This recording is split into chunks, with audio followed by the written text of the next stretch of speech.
a shock moment that hardly anyone would have thought possible. Zelensky, one of the celebrated heroes of the free world, dismantled himself in front of running cameras. In an explosive interview, he did not plead for EU or NATO aid. No, he declared verbatim, "Only Trump can save Ukraine." With that, he degraded himself from a symbol of resistance to a supplicant who is completely helpless without Washington. What was meant as a sign of strength turned out to be an embarrassing self-revelation. International media spoke of a large-scale humiliation. The man who was supposed to embody the courage of a people in front of millions suddenly seemed weak, dependent, and without a plan B. For many observers, this is the turning point. Zelensky has played his last trump card and, in doing so, destroyed the trust of his own allies. But why did he have to take this desperate step? The answer is even more explosive. The bare figures speak a brutal language. Russia is currently firing up to 800 Iranian Shahed drones per day into Ukrainian territory. Entire cities are being terrorized with them. The power grid is paralyzed. The morale of the population is systematically eroded, and Ukraine, at best, manages to ward off a tenth of these attacks. Zelensky himself admitted that his country needs at least 1,500 interceptor missiles. Each one costs around $3,000, which makes a total of almost $5 million per day, just to be able to control the drone barrage at all. A price that the Ukrainian economy has long been unable to bear. But this is precisely where the real drama comes in. The USA hesitates, the EU argues, and the arms deliveries are only trickling in sparingly. Instead of new packages, there are endless summits, postponed promises, and ever-new bureaucratic hurdles. In Brussels, the member states block each other. In Washington, every dollar is questioned. The mood is shifting, and not only in the parliaments, but also on the streets. In Germany, France, and Italy, the protests are growing. No more money for Kiev. People see the inflation. They feel the energy prices and wonder why they are sending billions to Eastern Europe when their own pensioners are freezing. For Zelensky, this is a disaster. His desperate pleas are no longer seen as a heroic struggle, but as a bottomless pit. The louder he demands, the more partners turn away. Even traditionally Ukraine-friendly media are beginning to ask whether Kiev's victim status has not long been exhausted. The bitter truth, the military reality speaks against Ukraine. The Russian drone flood seems unstoppable, and the West simply has no desire to pay millions every day for a defense whose success is becoming increasingly questionable. In this hopeless situation, Zelensky resorts to a risky tactic.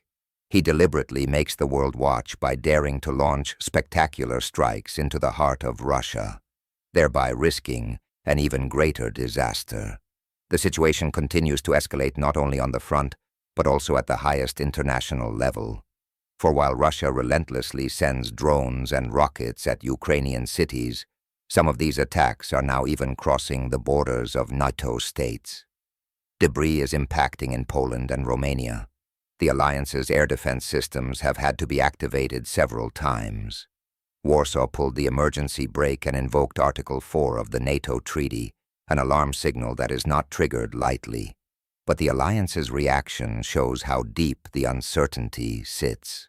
Operation Eastern Sentry did start with increased air patrols and symbolic troop deployments to Eastern Europe.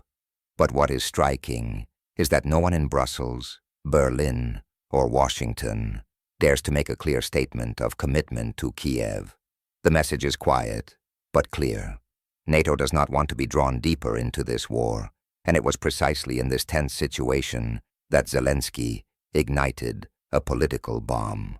Ukrainian special drones hit the gigantic Kirishi oil refinery near St. Petersburg, one of Russia's largest plants with a capacity of over 355,000 barrels per day.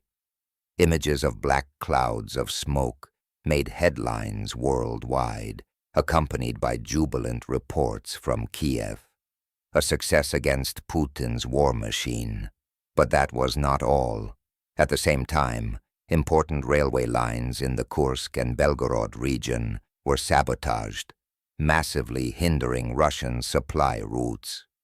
Officially, Ukraine spoke of precise strikes against military infrastructure. Unofficially, however, it is clear that these attacks primarily had a psychological purpose. They were supposed to prove that Ukraine is not just a victim, but can directly hit Russia. For many observers, this looks like a calculated spectacle, because while Ukrainian cities continue to be under constant fire, while soldiers on the front have to save on ammunition, Zelensky presents success stories in the West.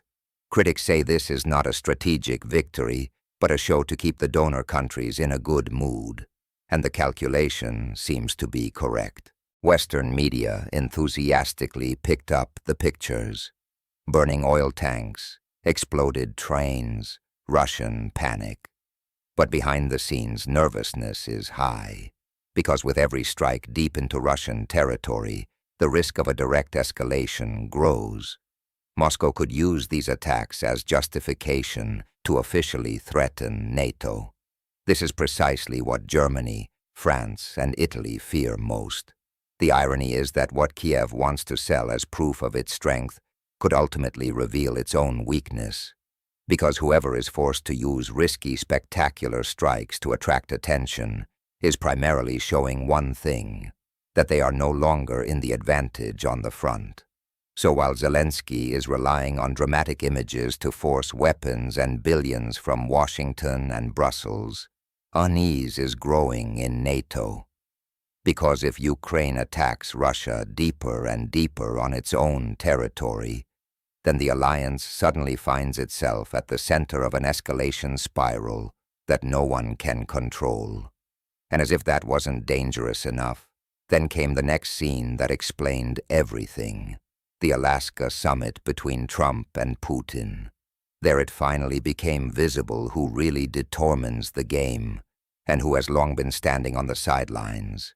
It was the sentence that struck Europe like a thunderclap. NATO must immediately stop buying Russian oil, otherwise there will be punitive tariffs. With this message, Donald Trump made it clear that his patience is running out.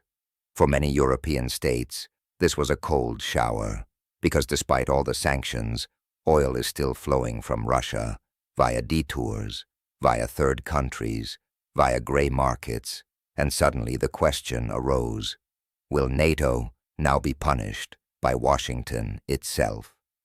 The threat did not come out of thin air. Trump had repeatedly criticized before that the Europeans make big speeches about solidarity, but at the same time transfer billions for Russian energy. In Alaska, where he met with Putin, he had still tried to force an agreement, in vain. Now, he is turning the tables. If Europe does not cooperate, America will react with all its might. For Brussels, this is a nightmare. Countries like Germany and Hungary are still indirectly dependent on Russian oil and gas. An immediate embargo would not only cause prices to explode, but also endanger fragile industrial production. Even now, medium-sized companies are complaining about electricity and heating costs that are barely bearable. A new energy earthquake could cause the social situation to tip over. And Trump knows exactly that. In the USA, he sells himself as a tough deal maker. We no longer protect you for free. You should finally pay, politically, militarily, economically.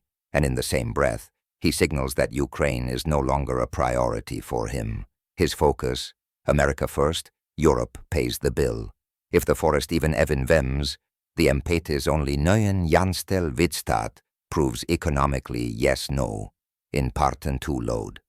The contradictions within the alliance are becoming impossible to ignore. While Poland and the Baltic states loudly applaud and demand more toughness against Moscow, France and Germany warn of economic suicide. The EU is threatening to break apart over this question. just as it did with the sanctions in 2022. But this time, the credibility of NATO is also at stake. For Ukraine, this is a catastrophe in two senses. Firstly, because an oil embargo would hit Russia, but only has a long-term effect. It changes nothing on the front.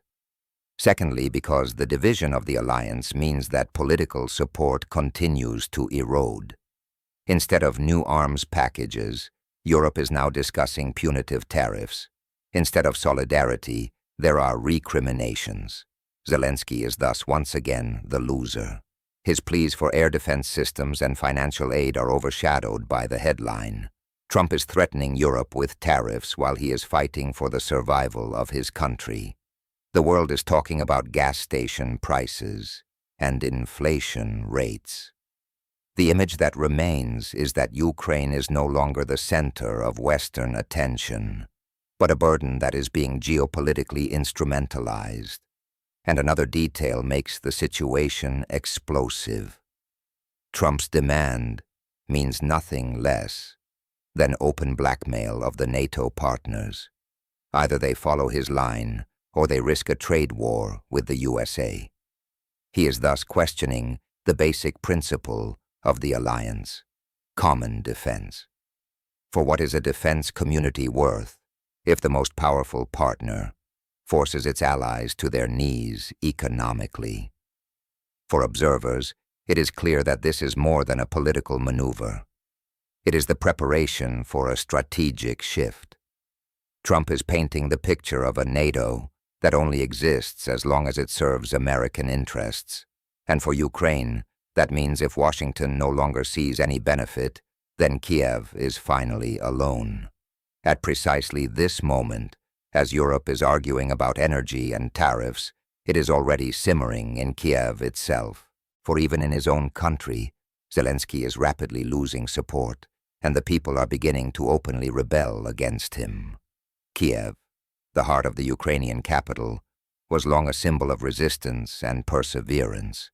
But in recent weeks, the picture has changed drastically. Instead of a patriotic flag sees, protest marches and angry posters now dominate the streets. Slogans like, "Enough is enough," and "No endless war," echo across the Maidan Square. Words that would have been considered treason 2 years ago are now part of the public discourse. The dissatisfaction runs deep. The families of the soldiers who have been enduring on the front for months are particularly vocal. Mothers, wives, and sisters are stepping in front of the cameras and demanding, "Our men should come home, finally negotiate peace." What was once considered acrylic is now an open tabuma. Negotiations with Russia no longer only in back rooms, but on the open street. The population is also feeling the economic price of the war. Millions of Ukrainians live on minimal incomes while inflation is reaching record levels. Power outages, exploding food prices, and constant fear of bombings have exhausted the patience of many. "Zelensky is begging in the West while we are dying here," says a demonstrator in front of a running camera. A sentence that went viral on social media and precisely summarizes the mood after the Western tanthemin. As a result, the president's popularity, once estimated at over 80%, has plummeted. Recent polls show approval ratings that are as low as ever since the war began. So, and what is even more dangerous, the loss of confidence affects not only Zelensky personally, but also the institution of the state, the parliament, the army. Yes, even the administration. They are all being viewed with increasing criticism. International observers are already talking about a legitimacy problem. If a president at war no longer has the backing of his population, he becomes politically untenable. This is precisely the scenario that is emerging in Ukraine. There are already rumors about rivals in his own power apparatus who see their chances. Some even speak of a possible coup d'état, a shift in the balance of power within the government. But the greatest drama is not playing out in the back rooms, but in the consciousness of the people. The narrative of heroic resistance seems worn out, while the reality consists of suffering, death, and poverty. Many Ukrainians openly ask themselves, what are we still dying for if the end is not in sight? This question gnaws at the foundation of the willingness to go to war. At the same time, Western media are observing the protests with growing skepticism. While Brussels and Washington officially speak of unwavering support, the images from Kiev show a different face, a president who is being questioned by his own people. And that is precisely what further weakens Zelensky on the international stage. Because which politician in Europe or America wants to invest billions in a partner whose support is crumbling in his own country? The picture is clear. Zelensky, who was once celebrated as an unshakable leader, is increasingly isolated, not only in foreign policy, but also internally. Between desperate pleas in the West and growing protests in Kiev, he seems like a man who is losing control of his own destiny. But perhaps the hardest blow does not come from the street, but from his own allies. Within NATO, voices are growing that openly question whether Ukraine should ever become a member at all. Since the beginning of the war, Zelensky's most important hope has been the admission of Ukraine into NATO. Again and again, he invoked in speeches that only Article 5, the famous case of alliance, could permanently guarantee the security of his country. But now, almost 3 years after the start of the war, this hope is collapsing dramatically. Behind the scenes in Brussels, there is already open discussion as to whether NATO accession for Ukraine is realistic at all. The fronts are clear. Eastern European states such as Poland, Lithuania, and Latvia are pushing for rapid membership. They see Kiev as a protective wall against Moscow. But in Berlin, Paris, and even in Washington, the tone sounds completely different. There it is said, "We cannot accept a country at war. That would be an incalculable risk." In addition, there is increasing exhaustion within the alliance. The USA is insisting on higher defense spending by the Europeans, while they are already barely reaching the 2% targets. France is mired in domestic political turmoil. Germany is struggling with economic recession, and Italy is under a debt crisis. Who should shoulder billions for the reconstruction and defense of Ukraine in this situation? There are also very real fears. NATO accession for Ukraine would de facto mean that the alliance would be drawn into a direct war with Russia. Any further attack by Moscow on Ukrainian territory would automatically be an attack on everyone, including the USA, Germany, and France. For many Western governments, this is simply a red line. Meanwhile, first leaks from diplomatic circles indicate that alternative models are already being discussed at internal meetings. Instead of full membership, only security guarantees, bilateral agreements with the USA, or a special status similar to Israel. But that is precisely what is a disaster from Kiev's point of view, because it means that the door to NATO could close forever. For Zelensky, this development is a personal blow. For months, he has been selling NATO accession as an unshakable goal, as proof that his country is part of the West. If this door now slams shut in front of his eyes, he will not only lose international prestige, but also the last shred of credibility among his own people. Critics are already accusing him of making false promises. He promised us NATO, now we have nothing. Skepticism is also growing in the Western capitals, because how can one trust a president who no longer has his own people behind him and whose military situation is deteriorating daily? Increasingly, it is said in background discussions, we must not put everything on Ukraine. The price would be too high. NATO itself seems as divided as rarely before. While Secretary General Stoltenberg is still proclaiming perseverance slogans, individual member states have long been negotiating their own security strategy. In plain language, everyone thinks of themselves.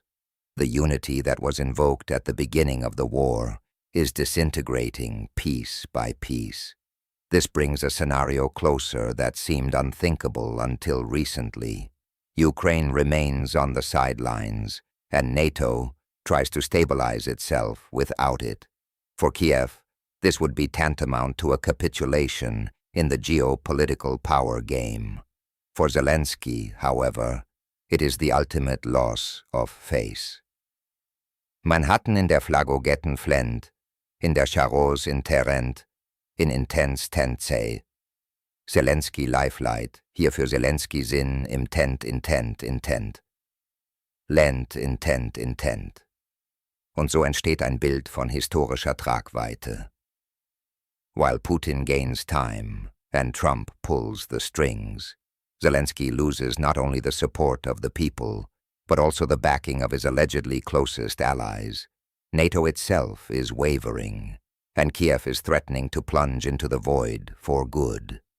It is the image that runs like a red thread through the last few weeks. Donald Trump is building his image as a strong man and leaving Kiev out in the rain, while he threatens NATO with tariffs, questions oil deals, and questions America as Europe's paymaster. There is little left for Zelensky than a place on the edge of the world stage. The reality is brutal. NATO hesitates, the EU argues, and Washington only thinks in its own interests. The great promise that Ukraine would never be left alone is crumbling before everyone's eyes. Instead of solidarity, there is fatigue. Instead of arms deliveries, there are debates about gas station prices and trade balances. For Zelensky, this is the absolute low point. Of a president who was celebrated as a symbol of resistance, only a man remains who desperately craves attention. Nas Prosendan, weil Team von der Suan de Men in, seine Appelle verhallen, seine Drohungen klingen hohl. He stands alone, politically isolated, politically battered. But the drama goes far beyond Ukraine. If the USA abandons its role as a protecting power, if NATO wavers and Europe is divided, what is left of the Western alliance? Critics are already warning of a tectonic shift in the world order. Russia and China would cheer, while the West sinks into its own chaos. And this is precisely where the real message lies. It is no longer just about Ukraine. It is about the credibility of the entire West. If Trump turns away, if NATO does not deliver, if the EU breaks apart, then not only Kiev stands alone, but the entire system of Western values. The crucial question is therefore, are we currently experiencing the beginning of the end, not only for Zelensky, but for the entire post-war order?